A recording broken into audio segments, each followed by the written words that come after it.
¿Qué tal? Buenos días, un gusto compartir con ustedes nuevamente en esta clase de Derechos de Autor. Como ustedes me conocen, soy Rodriga González y trabajaremos a lo largo de estas sesiones con este tema que es de suma importancia. Bien, vamos a partir de lo que es el derecho de autor y para que nosotros podamos trabajar esta cuestión, pues sí necesitamos saber qué son los derechos de autor, cómo es que se inicia la figura llamada monopolio por cuanto hace a los libros, puesto que en un principio el derecho de autor solo se aplicaba a lo que eran las copias de los libros.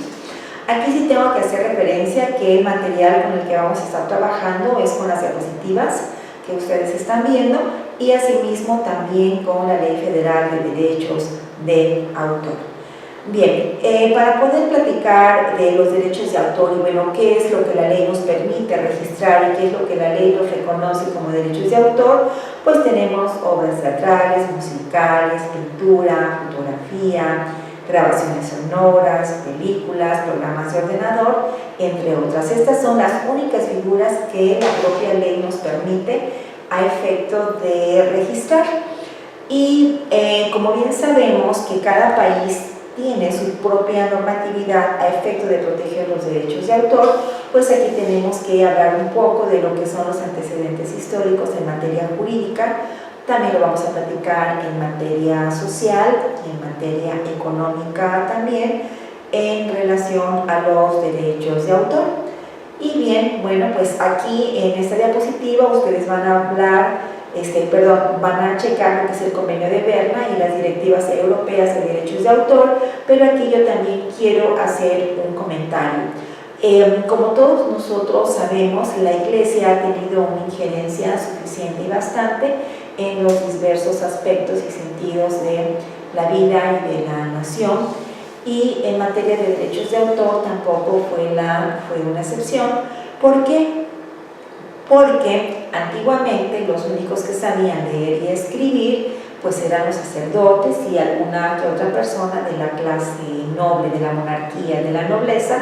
Y entonces, ¿qué es lo que pasaba? Las Sagradas Escrituras que estaban en poder de la Iglesia, también había unos ejemplares que estaban en poder de la clase de la nobleza, de la clase de la monarquía. Pero, ¿de dónde salían estos ejemplares? Estos ejemplares eran escritos, o sea, eran transcritos por parte de los sacerdotes y por aquellas personas que estaban en esta preparación espiritual para poder llegar a ser sacerdotes.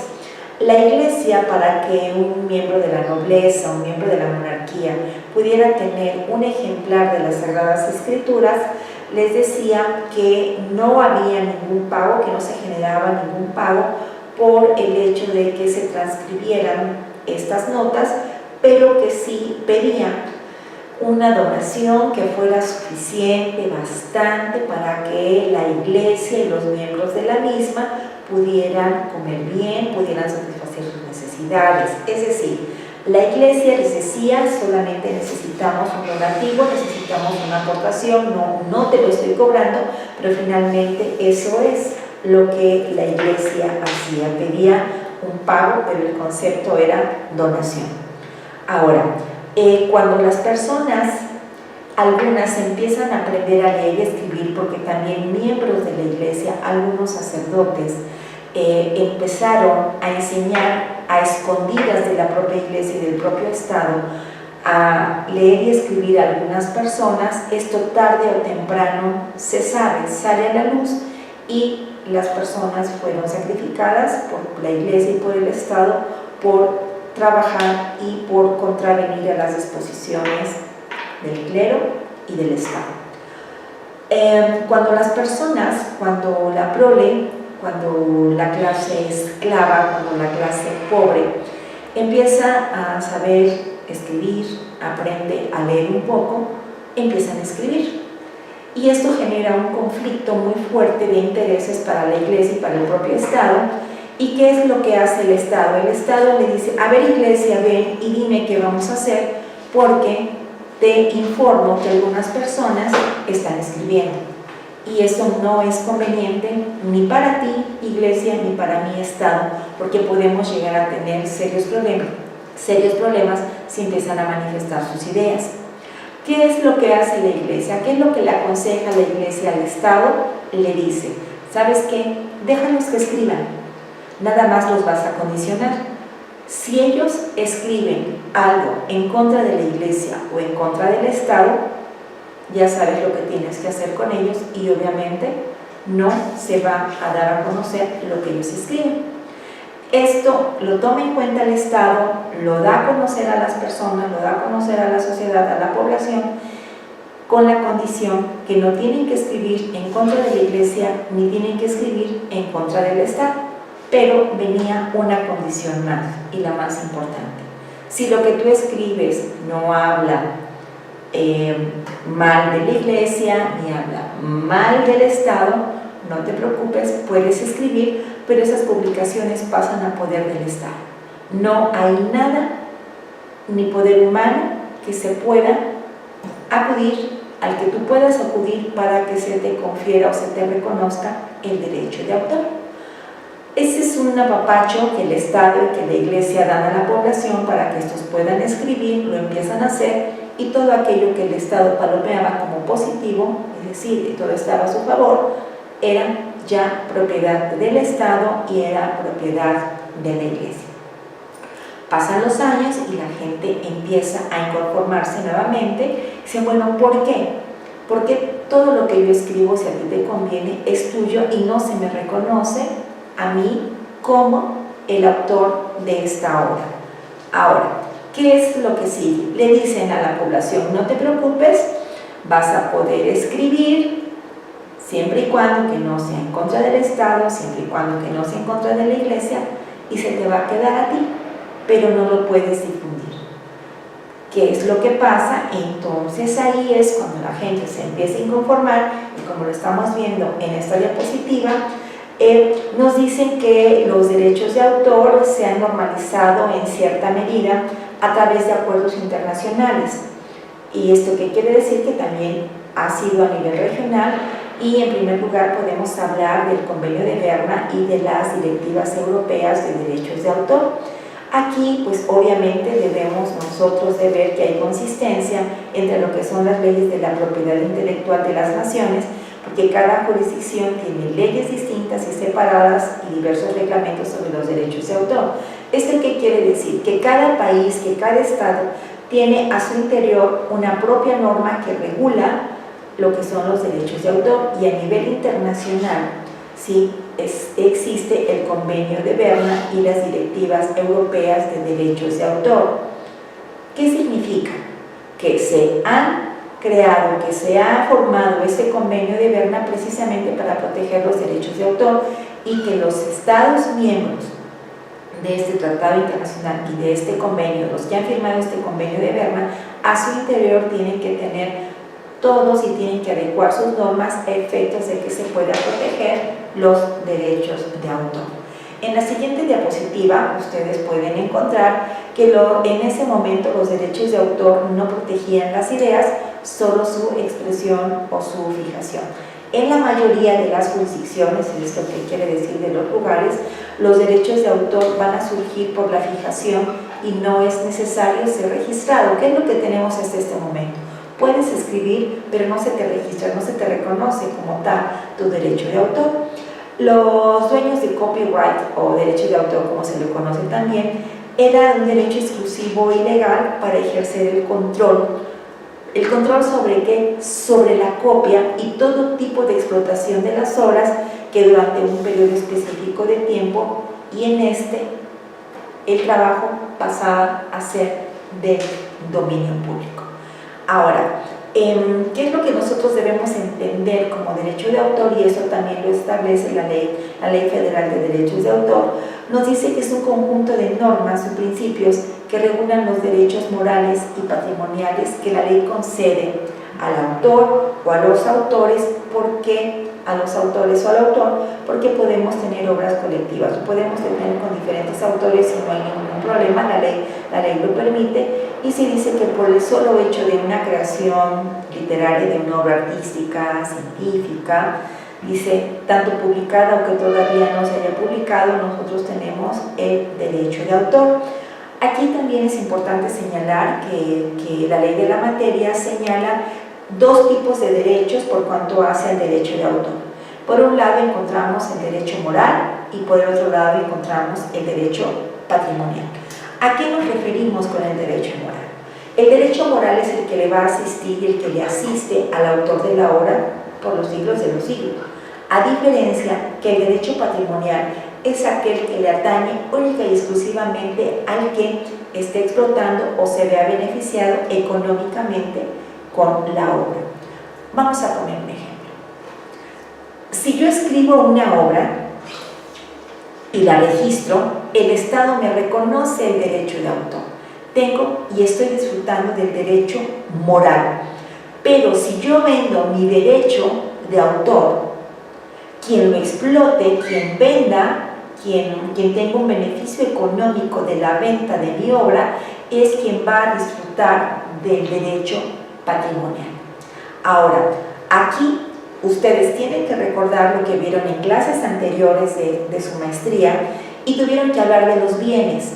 Aquí no estoy manejando ninguna diapositiva porque estamos hablando específicamente de derechos de autor, pero ustedes tienen que recordar que dentro de lo que son los atributos de las personas, tanto físicas como morales, encontramos un espacio, un apartado que se llama del patrimonio. Y el patrimonio es el conjunto de bienes, derechos y obligaciones que pueden ser cuantificados en dinero. Y el derecho de autor forma parte de los bienes. Y los bienes son las cosas, ¿sí?, que están dentro del comercio y que son susceptibles de apropiación. ¿Esto qué quiere decir? ¿Que mi derecho de autor lo puedo vender? Sí. ¿Lo puedo donar? Sí. ¿Lo puedo heredar? También. Por lo tanto, forma parte del patrimonio de las personas. Dentro de la clasificación de los bienes, estamos hablando de la clasificación de los bienes por su materialidad, y aquí encontramos a los tangibles y a los no tangibles, y el derecho de autor entra de los bienes que por su materialidad son no tangibles. Por lo tanto, el derecho de autor se puede vender, se puede comprar, se puede donar, se puede heredar. En nuestra siguiente diapositiva nosotros vamos a ver otro aspecto de lo que es el derecho de autor y que también en algunos momentos lo manejan como un copyright y nos dice qué es lo que comprende esa parte patrimonial del derecho de autor. Nos dice que cuando expira este derecho patrimonial por causa de muerte del autor, las obras o la obra pasa a ser del dominio público, y lo que esto implica, esto que quiere decir que pueden ser utilizadas de forma libre respetando los derechos morales, es decir, se reconoce que la obra es expresión de la persona del autor y así se le va a proteger, pero aquí debemos de tomar en consideración que si entra dentro de un haber patrimonial, dentro de un haber hereditario, quienes tengan ese derecho a heredar heredan también el derecho de autor. Por lo tanto, el derecho de autor y el copyright constituyen dos concepciones sobre la propiedad. Tenemos la literaria y la artística, aunque los conceptos parten de distintas familias, los dos están enfocados a proteger los bienes y los derechos del autor. En nuestra siguiente diapositiva nosotros vamos a encontrar antecedentes históricos. Aquí nosotros debemos de recordar que dentro de las fuentes del derecho encontramos las fuentes históricas. Y aquí los primeros casos o los primeros momentos en donde vamos a tener un acercamiento con el derecho de autor es porque estamos hablando sobre el derecho de copia que proviene de la antigua Irlanda y es el Carthage. El Carthage es el manuscrito irlandés más antiguo del mundo e inclusive es el más antiguo existente de los salmos y el ejemplo más antiguo de la literatura irlandesa. Y aquí, pues bueno, nuestra ley moderna, que también se refiere a los derechos de autor como copyright, se ha visto forzosamente influenciada por una serie de los anteriores derechos legales que se le han reconocido a lo largo de la historia a los autores. En este caso estamos hablando de los derechos morales del autor, que es quien crea la obra y que ya lo hemos explicado, pero también nos dice los derechos económicos, es decir, los derechos patrimoniales de un benefactor también que paga para que se realice una copia, y los derechos de propiedad, es decir, del propietario individual de una copia y de un derecho soberano del autor a censurar y regular la impresión de cada una de sus obras.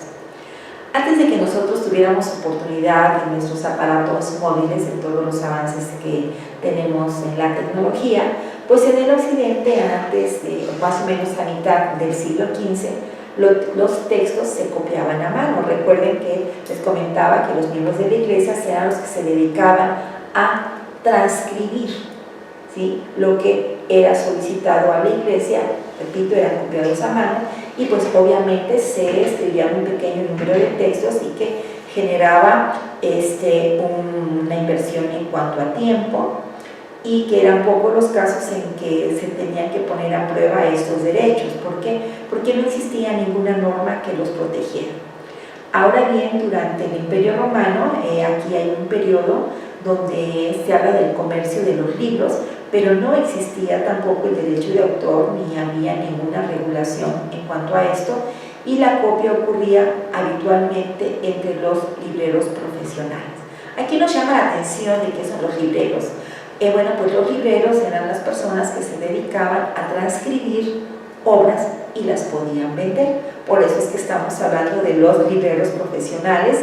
Y aquí en Roma, los vendedores de libros, a veces, ¿qué es lo que hacían? Que le pagaban al autor de la obra que fuera reconocido, que fuera considerado, ¿sí?, para tener el primer acceso a una copia de la obra de ese autor, pero no tenían derechos exclusivos sobre la obra, y los autores no solían recibir así un buen pago por su trabajo. A ver, aquí en esta diapositiva, en esta nueva diapositiva que ustedes están viendo, el origen de la ley de derechos de autor en la mayoría de los países de Europa se encuentra plasmada en los esfuerzos de la Iglesia y los gobiernos para regular y controlar la producción de los impresores. Aquí debemos recordar lo que he dicho en momentos anteriores, de que precisamente la Iglesia y el Estado no se preocupaban, sino que se ocupaban en que todo aquello que se escribiera no atentara en contra de la Iglesia y en contra del mismo Estado. Y originalmente, si era aprobado lo que se había escrito por el autor, pasaba a formar parte de la propiedad de la Iglesia y del Estado. No había ningún reconocimiento de los derechos de autor. Ahora, cuando nace la imprenta, y es aquí donde se permiten múltiples copias exactas de una obra. ¿Y por qué digo múltiples copias exactas? Porque cuando se cuando se transcribía lo de un texto a otro, se iban cambiando de manera involuntaria unas palabras por otras.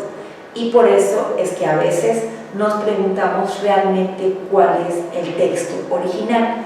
Y al hablar del texto original, pues debemos de remontarnos a las fechas. Es lo único, o es el único indicador que nosotros pudiéramos tener a efecto de identificar cuál es la obra original, porque, repito, al momento de estar transcribiendo de manera involuntaria se fueron cambiando algunos datos. Ahora, repito, nace la imprenta y eso es lo que lleva a que haya múltiples copias y obviamente exactas, y esto lleva a una circulación más rápida y amplia de las ideas y la información. A pesar de que ya existe la imprenta y de que tengamos la impresión de las obras de manera exacta y de que sea más rápida, ¿qué es lo que establecieron los gobiernos? Establecieron controles para las imprentas de toda Europa. ¿Esto qué quería decir o esto qué significó? Que todas aquellas imprentas tenían que contar con una licencia, es decir, el Estado tenía un registro de todas aquellas imprentas para que pudieran ejercer el comercio y la producción de libros.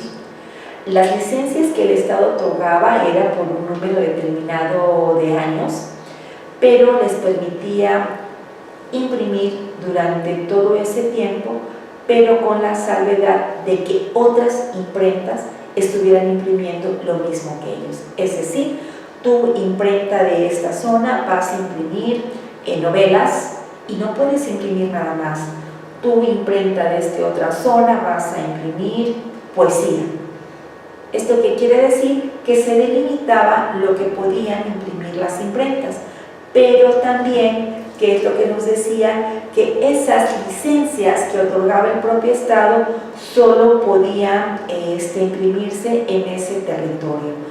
Si ibas a imprimir cuentos infantiles, ibas a imprimir cuentos infantiles únicamente en tu territorio. Por poner un ejemplo, si estamos en México y tú tenías tu licencia en Veracruz, tú no podías vender, o en otro estado de la República no se podía conocer lo que tú estabas imprimiendo. Y lo de otros estados también para contigo no se podía hacer, por lo tanto se prohibía la importación de la impresión externa del material.